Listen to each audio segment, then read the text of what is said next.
نبی رحمت صلی اللہ تعالیٰ علیہ وسلم ارشاد فرماتے ہیں،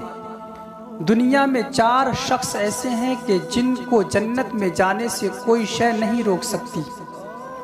نبی رحمت نے ارشاد فرمایا کہ اے حضرت عمر، اگر دنیا میں لوگوں کا سست پڑ جانے کا اندیشہ نہ ہو تو میں تم کو اجازت دوں کہ یہ بات دنیا کے گلی کوچوں میں بتا دو۔ نبی رحمت نے ان 4 اشخاص کا ذکر کیا اور ارشاد فرمایا، ان میں سے پہلا شخص وہ ہے جو اپنے ماں باپ کے ساتھ حسن سلوک کرتا ہے، اور دوسرا شخص وہ ہے کہ جس کی ذرائع آمدنی کم ہو اور اس کی اولاد زیادہ ہو، اس کے باوجود بھی اس نے اپنی اولاد کو کبھی حرام کا لقمہ نہیں کھلایا۔ اور جب کسی کی اولاد زیادہ ہو اور ذرائع آمدنی کم ہو تو حرام سے بچنا بہت مشکل کا کام ہوتا ہے۔ اللہ کے رسول صلی اللہ تعالیٰ علیہ وسلم کے ایک صحابی ہیں جن کا نام ہے حضرت ابو درداء۔ حضرت ابو درداء سے ارشاد فرمایا نبی رحمت نے کہ اے حضرت ابو درداء کہ تم صبح فجر سے پہلے اٹھ کر کے کیوں چلے جاتے ہو؟ تو حضرت ابو درداء نے ارشاد فرمایا کہ اے میرے سرکار، میرے گھر کے برابر میں ایک گھر ہے جس میں کھجور کا درخت ہے اور اس کی شاخیں میرے آنگن میں لٹکی ہوئی ہیں، اور سرکار آپ کو معلوم ہے اس وقت میں مدینے میں کھجور پکنے کا موسم ہے۔ رات کے پچھلے پہر میں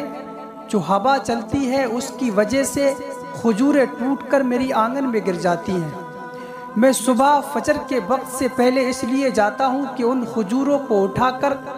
واپس اس کے گھر میں پھینک دوں، اس لیے کہ میرے گھر کا کوئی بچہ ان کھجور کو اٹھا کر کے اپنے منہ میں نہ ڈال لے۔ امام حسین رضی اللہ تعالیٰ عنہ کا بچپن کا زمانہ تھا۔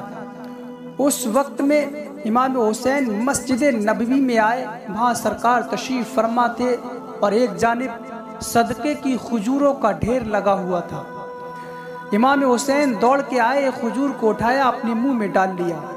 نبی رحمت دوڑ کر کے گئے،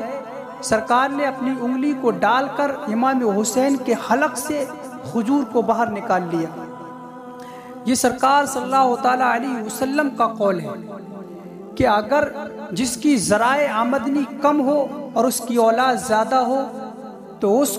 نے اپنی اولاد کو کبھی حرام کا لقمہ نہیں کھلایا، اس کو بھی جنت میں جانے سے کوئی شے نہیں روک سکتی۔ تیسرا وہ انسان کہ جو اپنی گناہوں کی ایسی سچی توبہ کرتا ہے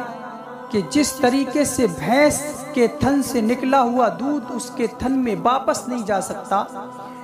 اسی طریقے سے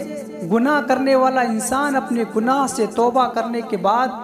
گناہ کے راستے پر دوبارہ نہیں جا سکتا، ایسے شخص کو بھی جنت میں جانے سے کوئی شے نہیں روک سکتی۔ اور چوتھی وہ عورت کہ جس نے اپنی پوری زندگی اپنے خاوند پہ نچھاور کر دی، اور جب اس کا انتقال ہوا تو اس صورت میں ہوا کہ اس کا شوہر اس سے راضی تھا، تو اس عورت کو بھی جنت میں جانے سے کوئی شے نہیں روک سکتی۔